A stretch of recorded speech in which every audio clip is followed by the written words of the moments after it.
My granddaughter called me from a hospital at 2 a.m. When I entered, her boyfriend turned pale. The smell of coffee always brought me back. Not the fancy stuff, just plain Folgers in the automatic drip. 6:45 every morning.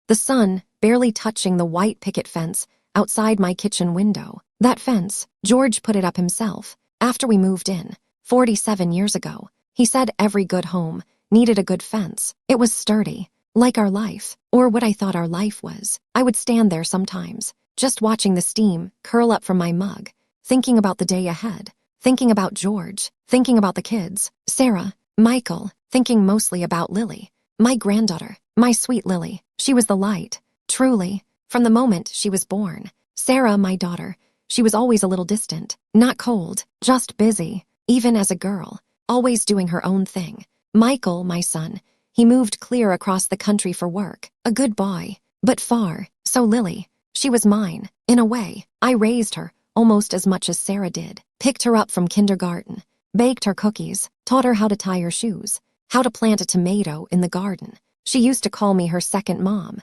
That's what she said, her grandma mom. It melted my heart every single time. She had this laugh, like wind chimes, and eyes the color of summer sky. George adored her too, when he was still with us, before he started fading, before his mind went, before the long silence. We lived a good life, a quiet life. George worked at the plant. I worked part-time at the library. We saved, we planned, we put our kids through college. We always had enough, not rich, but comfortable, a nice house, a garden in the back, summers at the lake, holidays with the family, the kind of life you see in old movies. Simple, honest. We thought we built something solid, something that would last, our legacy, our children, our grandchildren, a foundation, strong, unbreakable. Lily was going to college. That was our big dream. Her dream, my dream for her. She got an estate, not Harvard, but a good school, close enough for me to visit, close enough for her to come home on weekends. I helped her pack her bags. We went shopping for dorm room essentials, twin XL sheets, a little mini fridge, a desk lamp. She was so excited. I was so proud. My Lily, spreading her wings, ready to take on the world. I gave her a check that day, a sizable one, for her first semester tuition, and a little extra, for books, for incidentals, for a little fun. She hugged me so tight. Thank you, Grandma. You're the best. I promise I'll make you proud.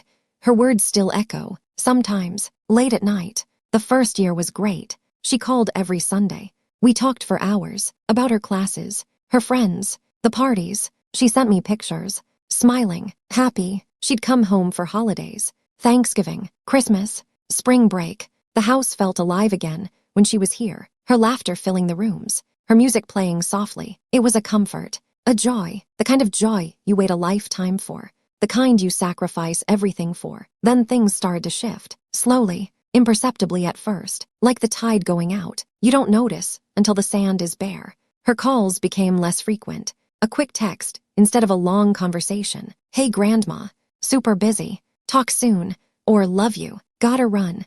I told myself it was college. She was growing up, finding her own way. That's what we wanted for her.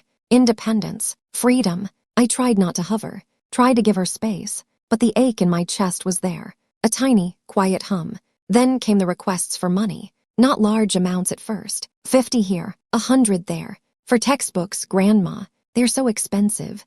Or my laptop crashed, need a new one for my papers. I never questioned it, never hesitated. My savings were for her, for them.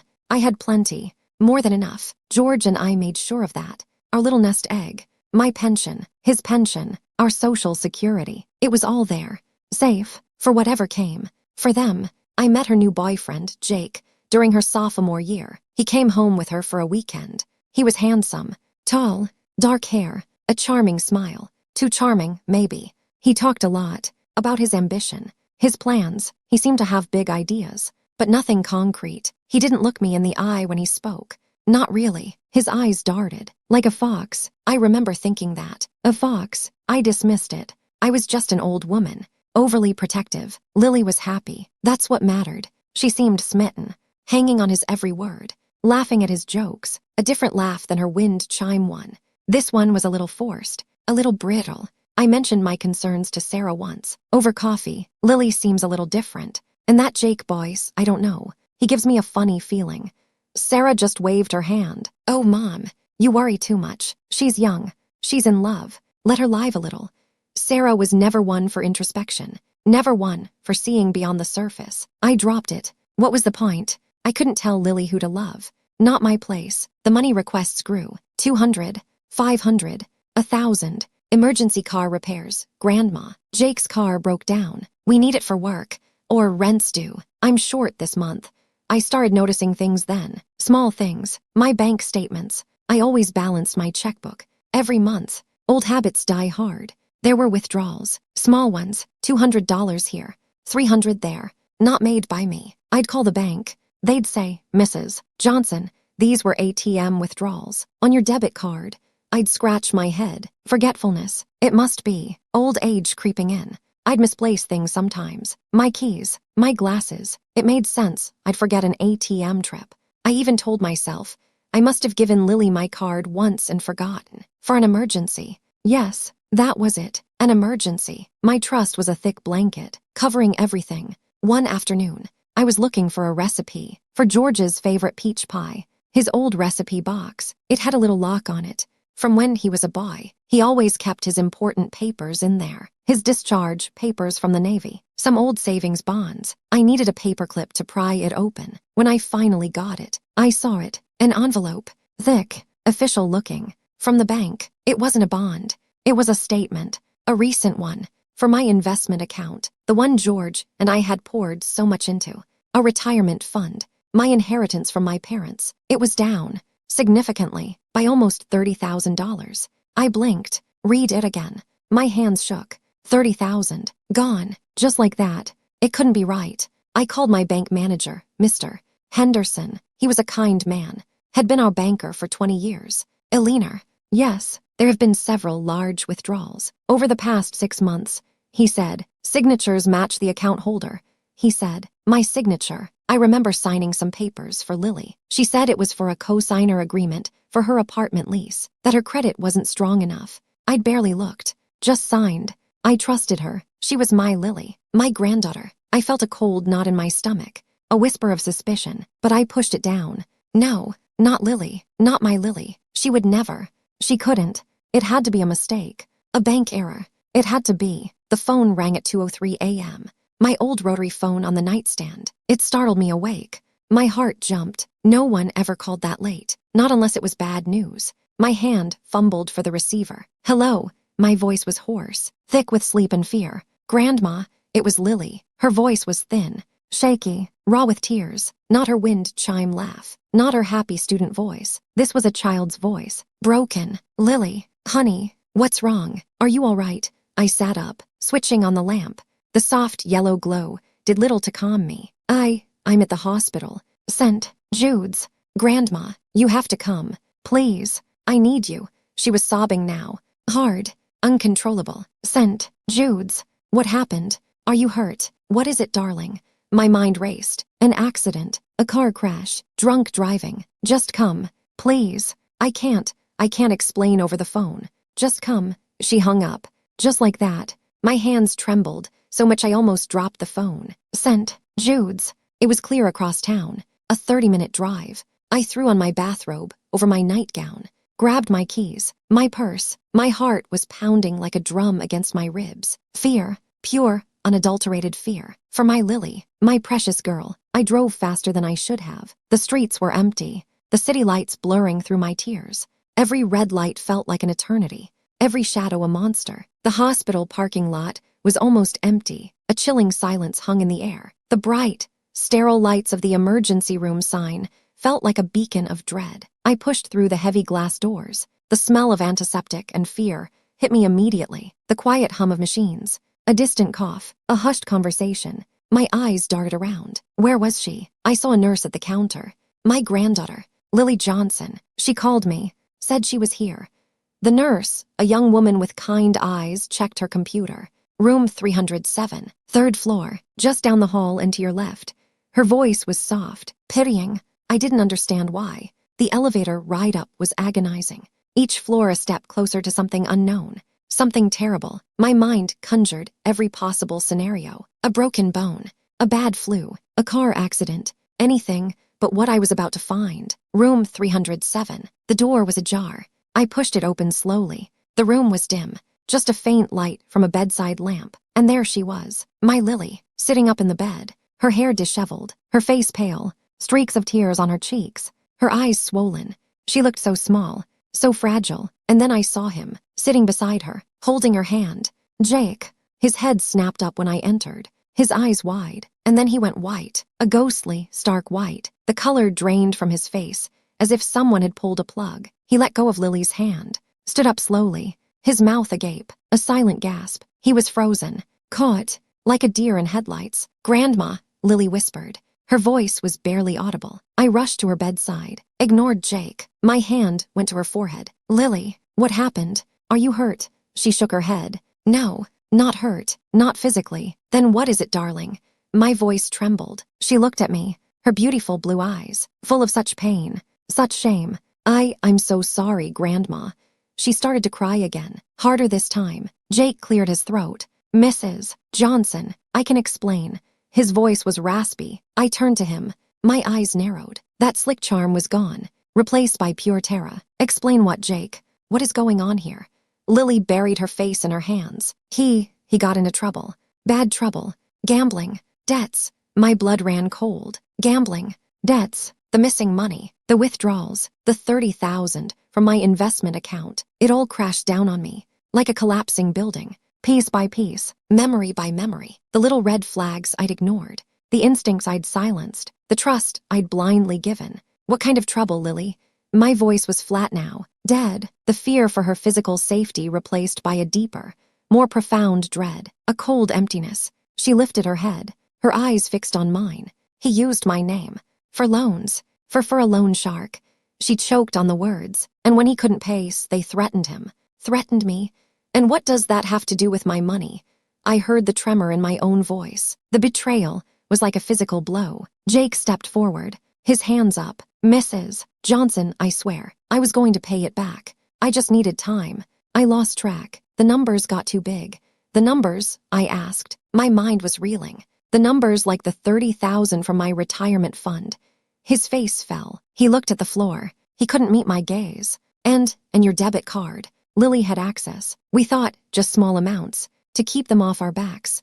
Lily cried out. "Grandma, I didn't know it was that much. He said it was just for a little while. He promised he'd put it back. He said he needed it to pay off the bad guys, to protect me." The air left my lungs. The hospital room started to spin. My Lily, my sweet, innocent Lily, had been complicit. She had known. Not just a victim. She was part of it. The picture shattered. The glass falling around me. George's steady hand. My secure life. Her wind chime laugh. All of it. Broken. "Protect you," I whispered.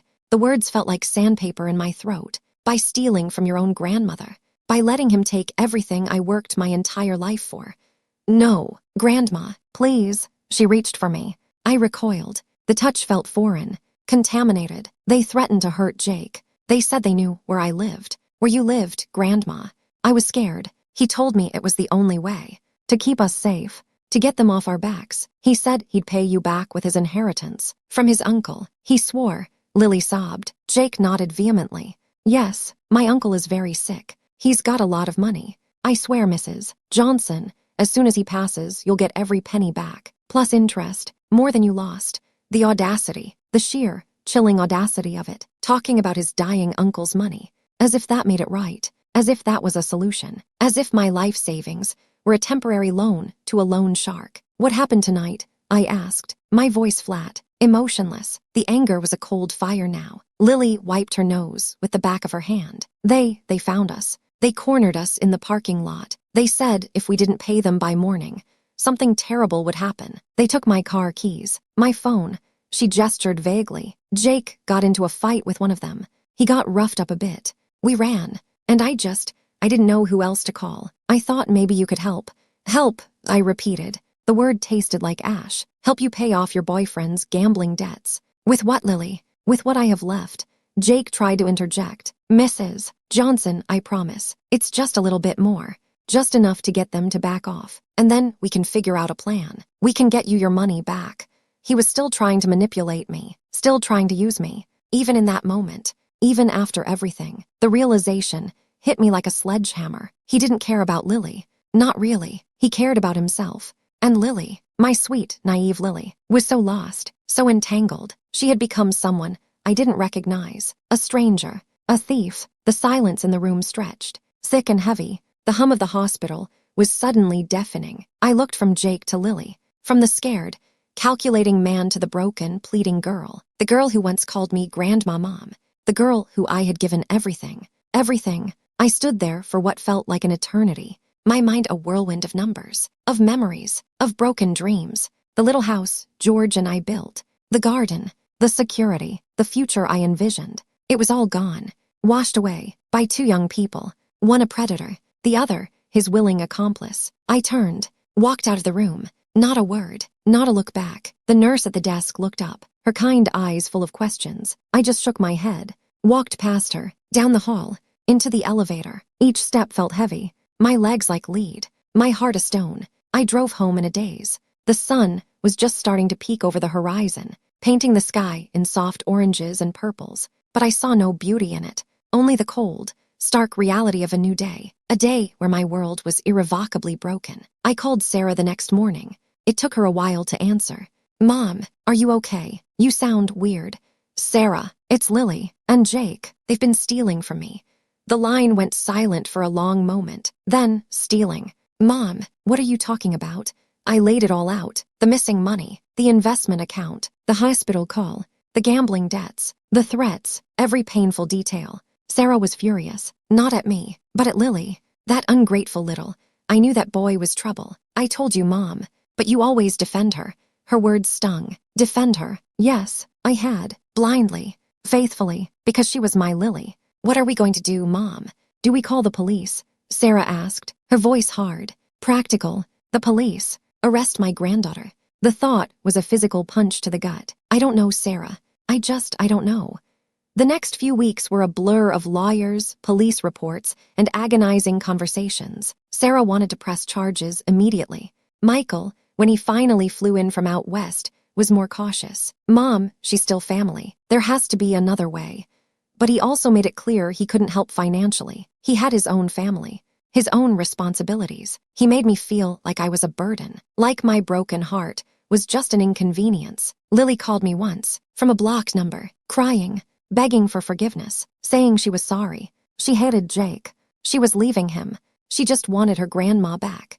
I couldn't speak. The words caught in my throat. All I could hear was the rustle of papers in the background, the low murmur of a man's voice. Jake's voice, still there, still pulling her strings. I hung up. The lawyers confirmed it. My investment account was nearly empty. My debit card had been used for thousands of dollars of unauthorized withdrawals. There was even a second mortgage taken out on my house, a small one, but enough to put a lien on my property, all with my forged signature, or signatures I had been tricked into giving. For a lease, she said. For a lease. I went to court, not to press charges, not exactly, but to try and salvage what I could. It was a long, humiliating process. Lily was there. Jake was there. Their lawyers argued. My lawyer tried his best. The judge looked tired, wary, as if he'd seen this all 1,000 times before. Family against family. Love turned to poison. I remember Lily's face in the courtroom. Not the Lily I knew. This was a hollowed-out version.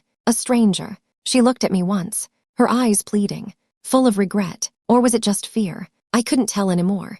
The trust was gone, replaced by a cold, hard wall. My heart had built it, brick by brick. The judgment came down. Jake was ordered to pay restitution, a staggering amount, an amount he would never be able to pay. Lily was given a lesser sentence, probation, community service, and a partial responsibility for the debt. The judge knew she was manipulated, but also culpable. It was all a formality, a piece of paper. It didn't bring my money back. It didn't fix anything. I had to sell the house, my home, George's fence, my garden, the kitchen, where I made coffee every morning. All of it, gone, to pay off the second mortgage, to cover some of the legal fees, to try and put a small nest egg back together. It wasn't enough. Not nearly. I moved into a small apartment, 2 bedrooms, no garden, no picket fence, just beige walls, and a view of another beige building. The silence here is different. Not the peaceful quiet of a home, but the empty silence of a space that holds no memories, no laughter, no hope.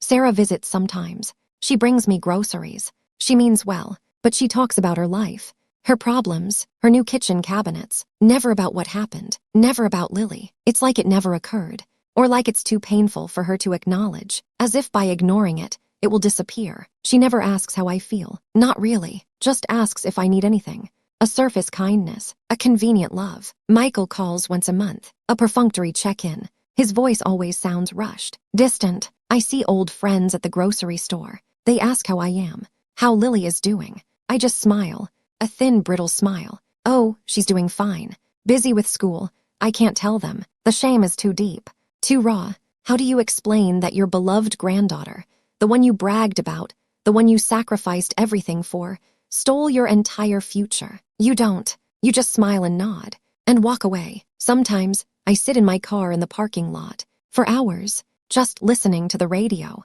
or nothing at all. The apartment is too quiet, too empty. My bedroom, the bed feels vast now, and cold. George's side, always empty. But before, it was a comforting emptiness, a memory of him. Now, it's just hollow, a space where a life used to be. A life I had, a life I thought I'd always have. I haven't spoken to Lily since the courtroom. I don't know where she is, or what she's doing. Sometimes, I wonder if she ever thinks of me, if she ever remembers the peach pie, or the garden, or the wind chimes. I try to hate her, truly. I try to feel the anger, the righteous fury, but it always comes back to a deep, gut-wrenching ache, a sorrow so profound it paralyzes me. I lost everything, not just the money, not just the house. I lost my family. I lost my faith in people. I lost the future George and I built. I lost the girl I loved more than life itself. And in losing her, I lost a piece of myself. The part that believed in unconditional love. The part that believed in goodness. That part is gone now, vanished, like dust in the wind. All that's left is this silence, and the lingering ghost of a wind chime laugh. The silence now, it's not peaceful, it's just empty,